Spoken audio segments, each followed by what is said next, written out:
और मेरे प्रिय छात्रों, बीए द्वितीय वर्ष तृतीय सत्र के कक्षा में आप सभी को मनपूर्वक स्वागत करते हुए आपके पाठ्यक्रम के लिए चयनित माधवी के महाभारत की कथा पर आधारित जो ऐतिहासिक नाटक है, एक भीष्म साहनी द्वारा लिखा हुआ एक सर्वश्रेष्ठ नाटक माधवी। तो हमने बीती कक्षा में दूसरे अंक के पहले दृश्य के बारे में विवरणात्मक, चर्चात्मक, एक संवादात्मक अध्ययन कर चुके हैं।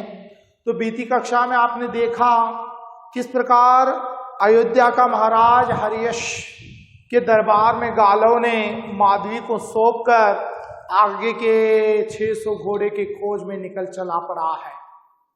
तब उस वक्त बीती कक्षा में हमने देखा अयोध्या की ओर से सैकड़ों घोड़े दौड़ते हुए आते हैं। मारीच कहता है ययाति महाराज के ये घोड़े अयोध्या से आ रहे हैं महाराज, ये घोड़े गुरु विश्वामित्र के आश्रम जा रहे हैं। तो ययाति कहता है क्या सच हुआ? क्या अयोध्या के राजा ने घोड़े दे दिया? गालों की प्रतिज्ञा पूरी हुई? तब वो बताता है नहीं महाराज, केवल अयोध्या के राजा के पास केवल 200 अश्वमेध घोड़े हैं, अभी 600 घोड़े के लिए आगे का सफर तय करना है। तो देखिए हमने बीती कक्षा में देखा। तो देखो छात्रों, आज दूसरे अंक का दूसरा दृश्य अयोध्या में उत्सव में समा गया है।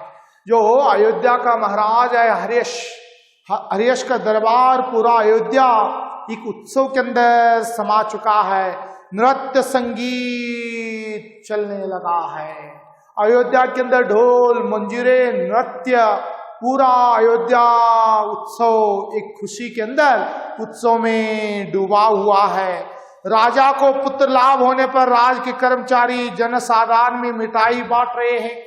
राजा हर्यश को पुत्र लाभ हुआ है, राजा को पुत्र प्राप्त हुआ है, इसीलिए राजा के कर्मचारी दरबारियों ने क्या करने लगे, अच्छे से पूरे जनता में, जनसाधारण में मिठाई बांटने लगे हैं।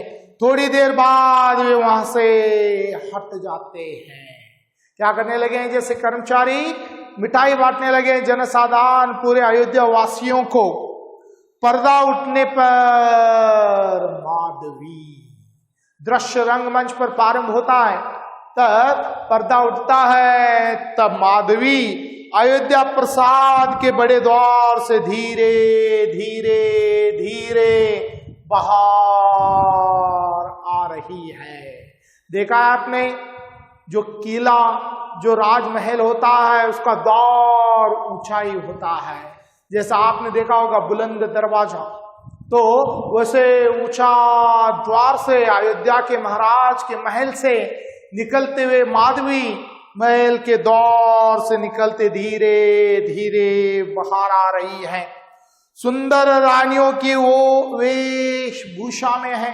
जो माधवी सुंदर वेशभूषा, ड्रेसिंग जैसे रानियों की तरह वेशभूषा में है, साथ में 2-3 बांधियां भी हैं। तो रानियों की तरह वेशभूषा में है माधवी, उसके साथ 2-3 बांधियां यानी सेविका हैं। धाय है, माधवी ने गोद में अपने नवजात शिशु को उठा रखा है। देखिए माधवी अपने गोद में नवजात शिशु को अपने गोद में ली है। माधवी अयोध्या के महल के मेन द्वार के ऊपर आती है, शिशु को उठा रखा है। माधवी सचमुच महारानी किसी सज धज में है।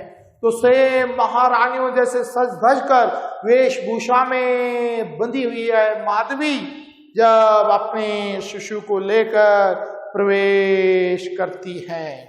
माधवी बच्चे की ओर देखती है, अपने गोद में बच्चे की ओर। सो रहा है, इसके सोए सोए मैं चली जाऊं।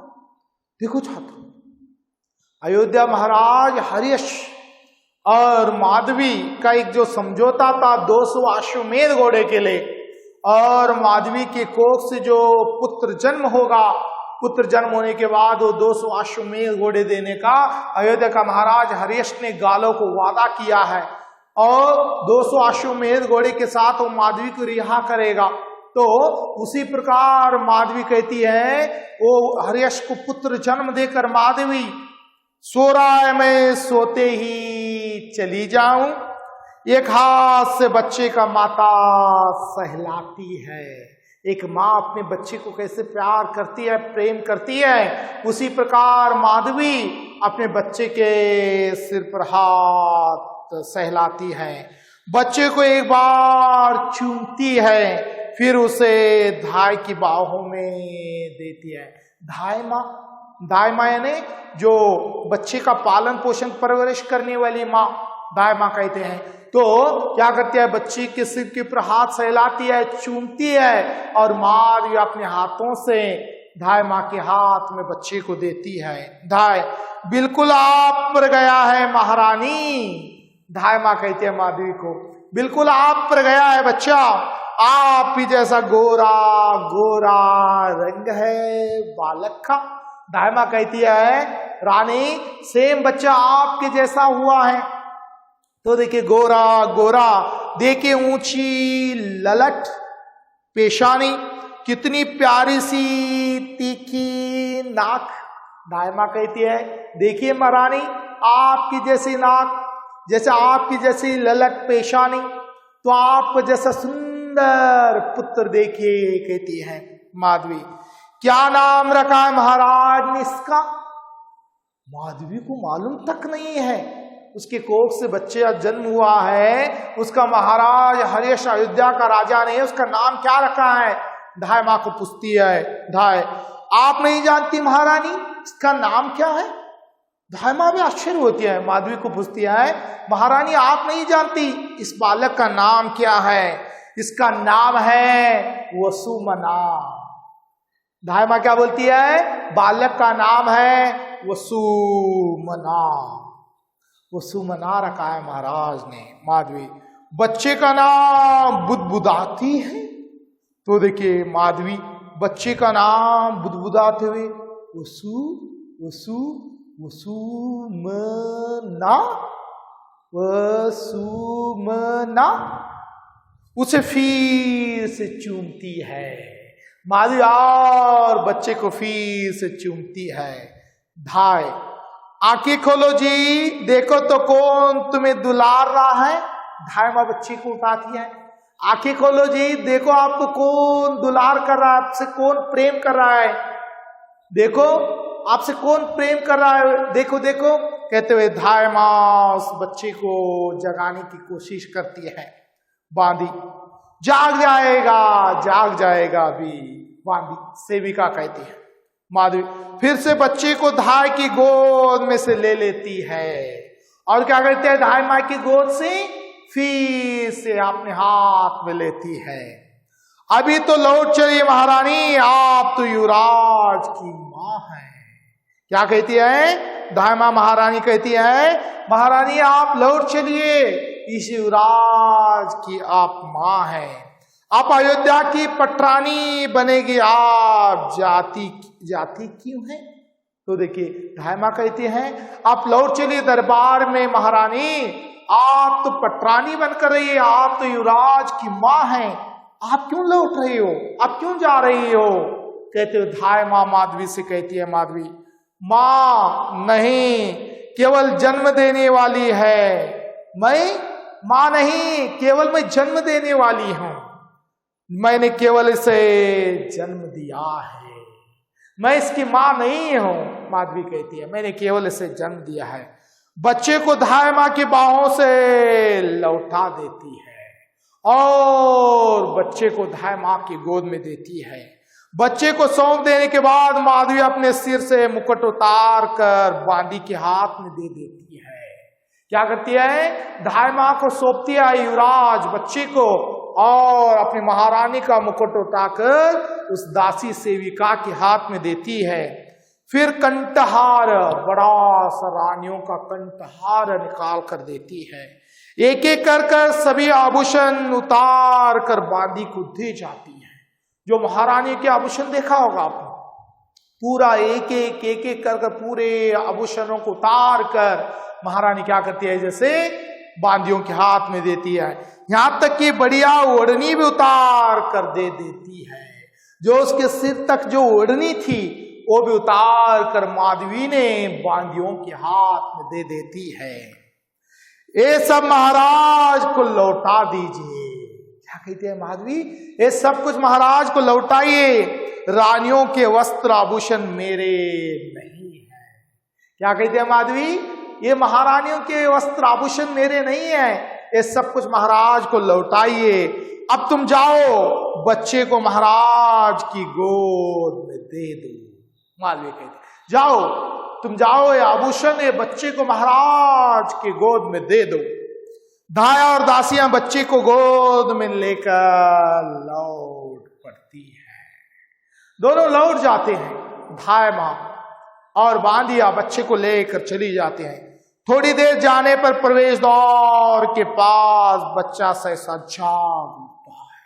बड़े से द्वार जो महल का जब लौटने लगती है धाय मां और बांदिया, तब मेन डोर के पास, दरवाजे के पास बच्चा जाग जाता है। रोने लगता है, बच्चा रोने लगता है। माधवी लपक कर उसकी ओर जाती है और रोते हुए बच्चा जाग जाता है। माधवी उसके पास दौड़ जाती है, पर फिर 2-1 कदम उठाने के बाद ठिठक जाती है। दौड़ने लगती है, 2-4 कदम उठाने के बाद माधवी रुकती है। धीरे धीरे लौट आती है। धाया और बांदिया दोनों प्रस्थान होते हैं, रंगमंच से चले जाते हैं। अयोध्या के हर्यश के दरबार के मेन डोर के अंदर चले जाते हैं। माधवी देर तक आंखों से ओझल होते बच्चे को देखती है। जब तक वो बच्चा आंखों से ओझल न हो जाए, माधवी निगाहें टिटका कर देखती है। माधवी, मुझे क्या हो गया गालो, गालो क्यों नहीं आया? मुझे क्या हो गया है गालो, अभी तक क्यों नहीं आया? माधवी कहती है। एक पत्थर पर बैठ जाती है और दोनों हाथे मुंह ढांप लेती है। एक बड़े पत्थर पर बैठ जाती है महारानी माधवी। तब तक गालों का प्रवेश बाई ओर से होता है। तब तक रंगमंच पर बाई ओर लेफ्ट साइड से गालों का प्रवेश होता है। गालो पहले जैसा ही है, उलझे बाल, दृढ़ प्रतिज्ञा, चेहरा, व्यवहार, कुशल भाव, भंगिमा। 1-2 साल में गालो कुछ चेंज नहीं हुआ है। उसकी हेयर स्टाइल, उसके उलझे बाल, दृढ़ प्रतिज्ञा, व्यवहार, कुशल भाव, भंगिमा। तुम आ गए गालो, वसुमना को मैंने लौटा दिया, मैंने लौटा दिया, मैंने लौटा दिया। माधवी कहती है। तो देखिए, आज नाटक के दूसरे दृश्य के पहले कक्षा में देखा छात्रों आपने किस प्रकार माधवी ने अयोध्या महाराज हर्यश के दरबार में रहकर जो युवराज बच्चे को जन्म देकर दाई मां को सौंपकर माधवी क्या करती है, जैसे महल से निकल पड़ती है। क्योंकि केवल 200 अश्वमेध घोड़े प्राप्त होते हैं, अभी 600 अश्वमेध घोड़े जुटाना है। तो ययाति महाराज ने उसे दान में दे दिया उसके पिता माधवी को। तो देखिए, आकर एक बड़े पत्थर पर बैठती है। गालो, कहाँ हो गालो? ऐसे आंखों पर हाथ रहकर बैठती है। तब तक बाई ओर से गालो का प्रवेश होता है। तो तुम आ गए गालो, तुम आ गए, मैंने वो सुमना को सौंप दिया, कहते माधवी बताती है गालो को। तो देखिए छात्रों, आज इस कक्षा में हम यही रुक जाते हैं। तो अगली कक्षा में निरंतरात्मक आगे बढ़ेंगे। तब तक के लिए आप सभी को धन्यवाद। अगली कक्षा तक, तब तक के लिए मुझे भी इजाजत दीजिए।